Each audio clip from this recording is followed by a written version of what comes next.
Good morning, everybody. It's a beautiful day here in Toronto. We had some lovely rain and it's overcast today.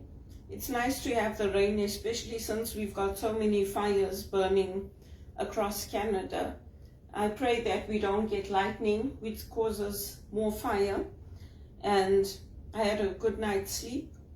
For me, I'm continuing to focus on my well-being and finding my next opportunity. I have had some work, but obviously it hasn't been full-time. So that's my goal, to find a full-time opportunity. And to pray also that these people who keep targeting me would leave me alone. Because they don't only target me, they target the police as well. And all of this started when I started working at HSBC. That's when it started to intensify. Before that, yeah, it happened here and there. But when I started working at HSBC, that's when it got really bad. And after that, it hasn't stopped. So sometimes what happens is I'll get a call from somebody saying, I'm calling from the Toronto Police Association asking for a donation. And I tell them I'm not working. When I have money, if I have money, I will donate. I'm also a spiritual director, so I also reach out to others to ask for help because my ministry work doesn't pay my bills. And then at the end of it, they'll say, I'm not an officer, and they'll put the phone down. So they're not just hurting me by targeting me. They're hurting our whole system, our whole way of life, because their end goal is to make me not trust in the systems, not trust in my relationships, isolate me. And then the other thing is to try to play psychologically with me, sending me those text messages so I'm fearful of going up to the rooftop because they might actually be there. Just because it's a Saskatchewan number doesn't mean they're not here in Toronto. Just because it says Saskatchewan doesn't mean they could be anywhere in the world, because today that's how they spoof people. So I don't understand why I had to be one of the ones they decided to target, but it's really, really awful to go through this. And then you go to the police station and all that, then the police tell you, we don't want to see you here again, move forward with your life, then they start again. I mean, do they have nothing better to do than to target people who come from extremely poor backgrounds and work our way up and get degrees and get an education and qualify and graduate? Do they not have anything better to do? I mean, it's ridiculous.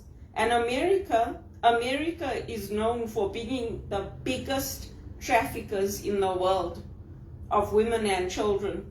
All these famous people, Epstein and Bill Gates and all of them, they've all been implicated in it. Bill Gates says he had nothing to do with Epstein.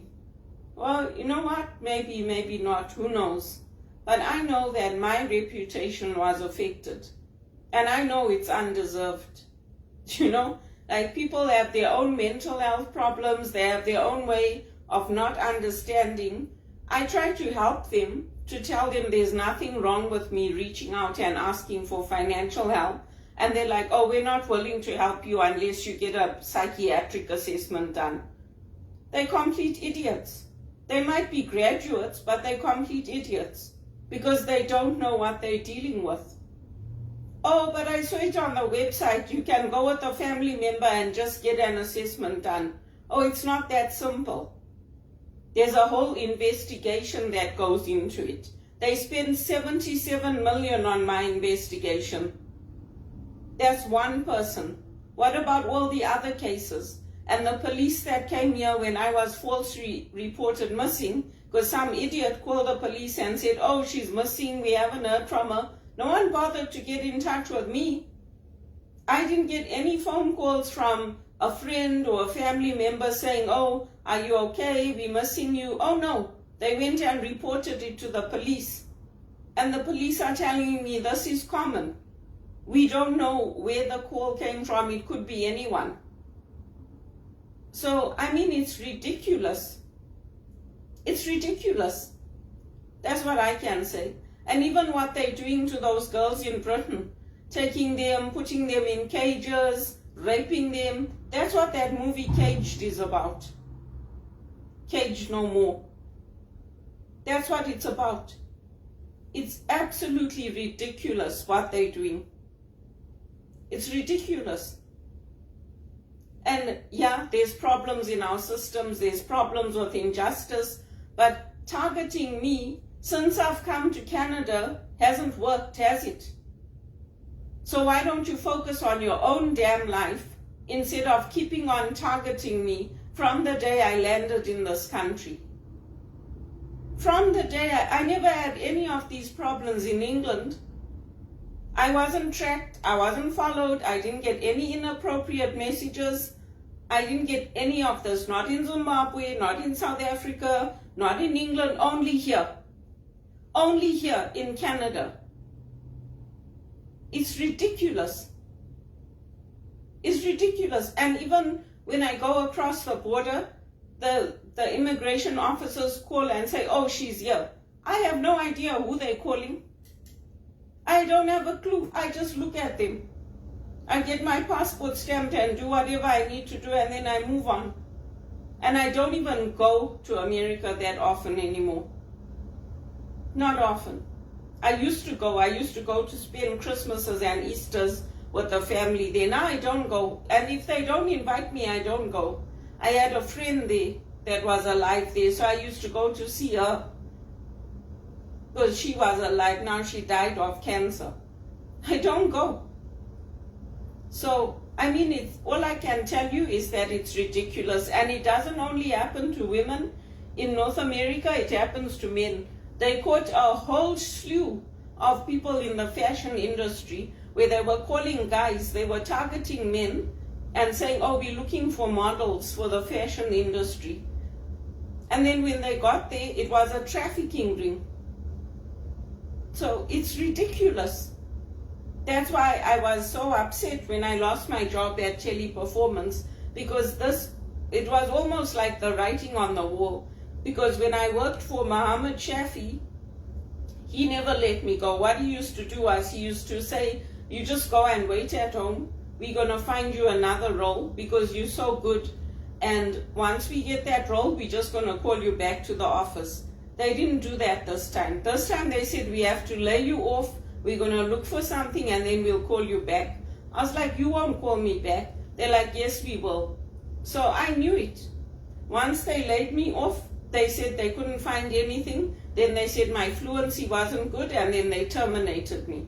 How is my fluency not good? Because you've got a robot monitoring how I talk? Oh, please. I grew up in an English-speaking country.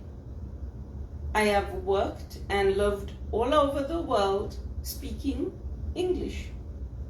So how is my fluency not good? It's ridiculous. It's ridiculous. And what's even more ridiculous is people demanding that I get a psychiatric assessment in order to help me financially. People in this country should be embarrassed that they let somebody who is a spiritual director, who's an HR professional, who's done so much for the community, and not just here in America too, they should be embarrassed that they let me go and use food banks, not be able to pay my rent, not be able to work, because I am a reputable person and I do have a good reputation.